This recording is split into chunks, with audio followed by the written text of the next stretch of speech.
Hello and welcome to the Career Change Studio.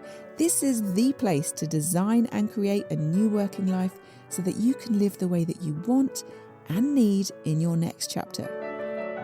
I'm Dana Stevens, certified career change coach, and I'm here to help you work out your next career move.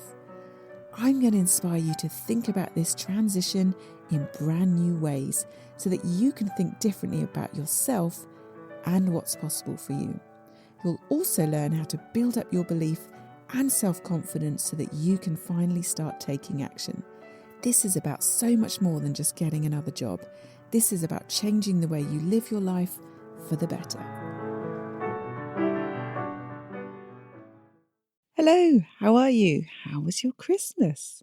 If you're listening to this in real time as it's released, then this is going out at the end of December 2025, or you might be listening in the very early days of 2026. So in that case, Happy New Year. And of course, this will still be valuable if you're listening at another time in the future and you just want to gain some clarity. But the end of one year and beginning of another is traditionally a great time for us to be reflective and start thinking about the past year and the one ahead. So I thought it would be helpful if I created a podcast to help you look back with the very particular aim of using that to fuel some thoughts about what you want next and the changes you might want to start making.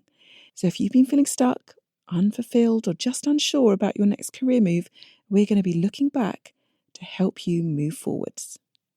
And if this episode sparks some useful thoughts for you, I'll be sharing more details at the end about a live masterclass I'm hosting on Monday, the 12th of January 2026 at the end, and it will help you turn this reflection into real decisions. More on that later. Now, I want to firstly address why it can be so helpful to take this pause and take time to do a career audit, do a career review. So many people actually rush into setting new goals or new targets for themselves, especially at the beginning of a year. However, if you're doing that without a clear understanding of what's been working, what's not been working in your career so far, it can be really easy to just rush ahead and set goals that feel wrong, misaligned, or just based on what you think you should be doing rather than what you actually want or need. So by taking this time to explore and reflect, you can actually feel much clearer. And that in turn will help you feel much more confident about identifying changes. So I'm going to offer you some questions that you can ask yourself so that you have a framework for your own personal career audit. Now, you can use these however you want. Some people just like to think about the questions I offer. That's fine. You might be on a dog walk, you might be commuting, you might just be pottering around the house. You can pause after each one I give you and think about your answer, or just absorb them now and think about them later. And I know that other people really love writing things down, so you can do that if that works best for you. Just know that there is no right or wrong way to do any of this. And if you're listening to me, there's a high chance that you do want to make some changes to your career. And when you do, it can be easy to tell yourself that nothing is working at the moment, or you can get really stuck in very negative thought cycles about how awful everything is for you at the moment.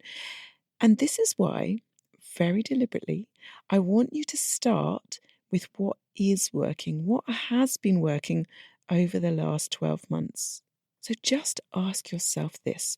What has gone well in your job or career this year? This doesn't have to be a big external milestone like a promotion. You might have made a lovely connection with a colleague at work, or you might have really enjoyed learning a new skill or mastered a new piece of computer software. So just take a moment to think about that. What has gone well in your job or career this year? What did you enjoy? What gave you energy? Where did you surprise yourself? Where did you improve or get better at something? And a really lovely one that's always good to ask yourself is, what are you proud of?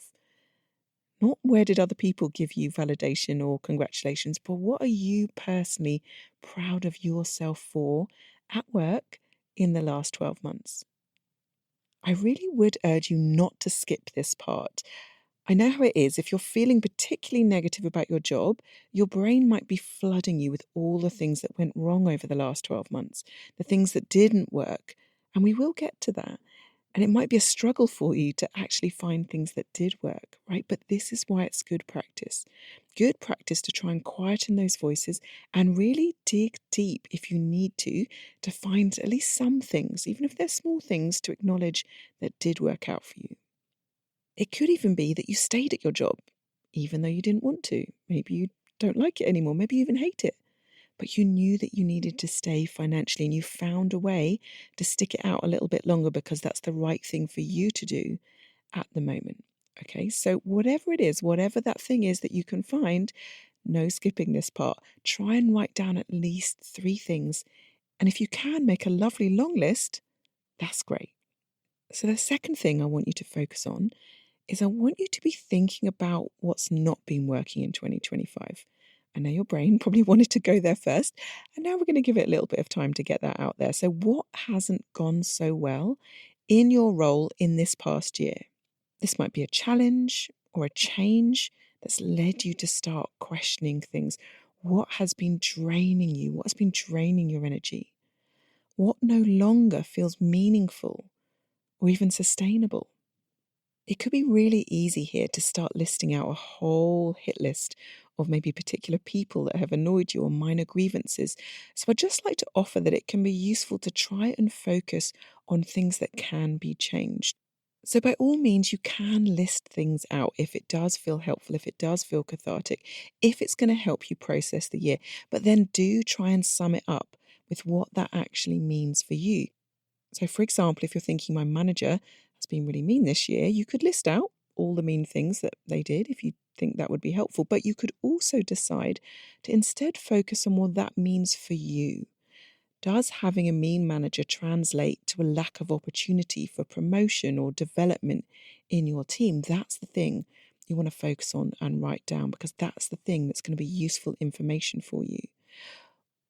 Or maybe your organization has faced, let's say, 3 rounds of redundancies in 2025. I know that's been happening at some companies. Maybe there's been constant reorganization, and each version of change has made you feel more unsettled or more undervalued than the last. Maybe this means that you no longer think your organization is where you are going to thrive in 2026. So that would be the meaning, the learning that you could take from that. That yes, there's been lots of uncertainty. This means that you can no longer fit in there and you will no longer thrive there.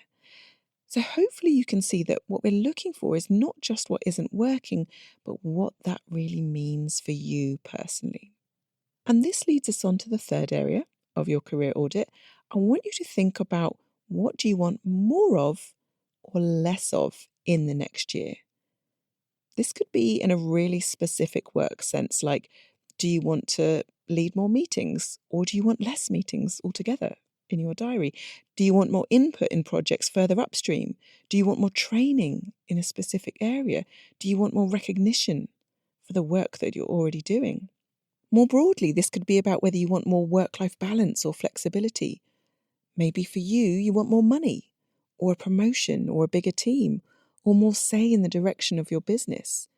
Maybe you want less responsibilities, or less drama, or less uncertainty, like we mentioned before. Or maybe you feel so stuck in a rut that you want to learn again, you want to develop, you want to use your brain, you want more intellectual stimulation. Maybe you're just done with where you are. Maybe you just need different. Maybe you need a complete change.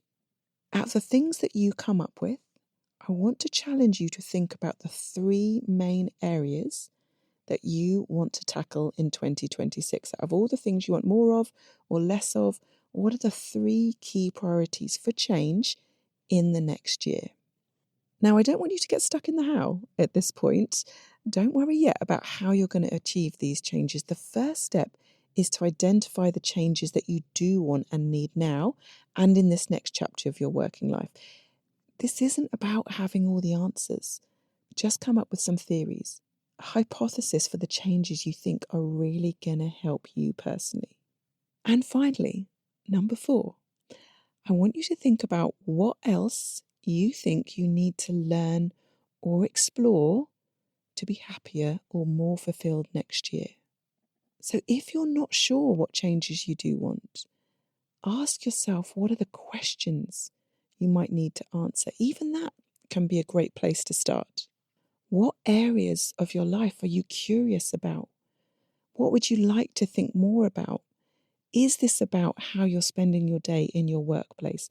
Or is this about the correlation between your working life and your personal life?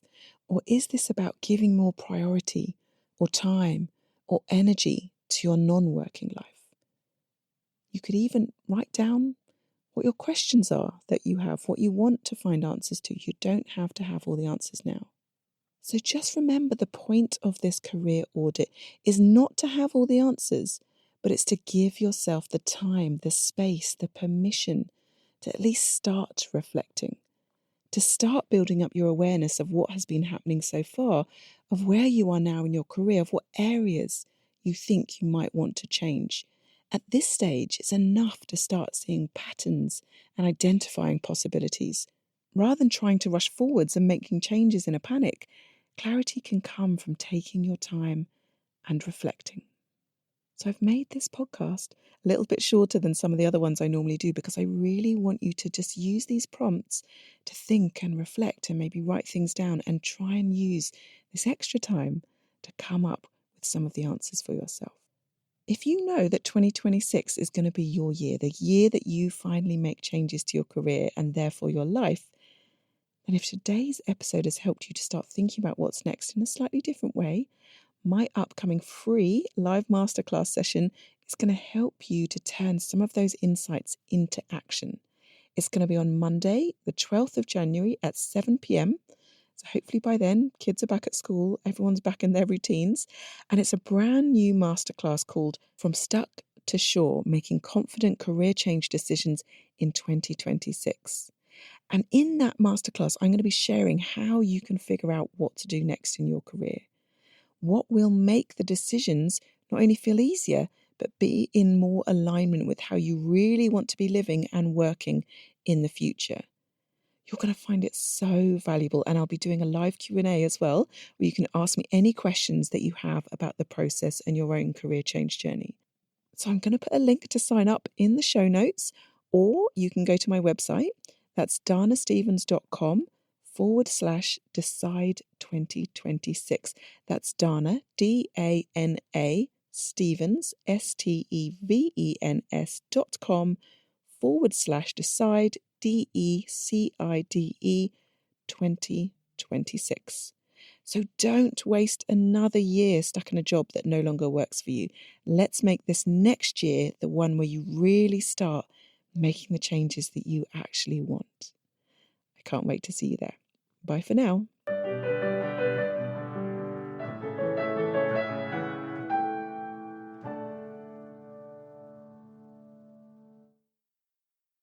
And if you want to start making changes to your working life, come and talk to me.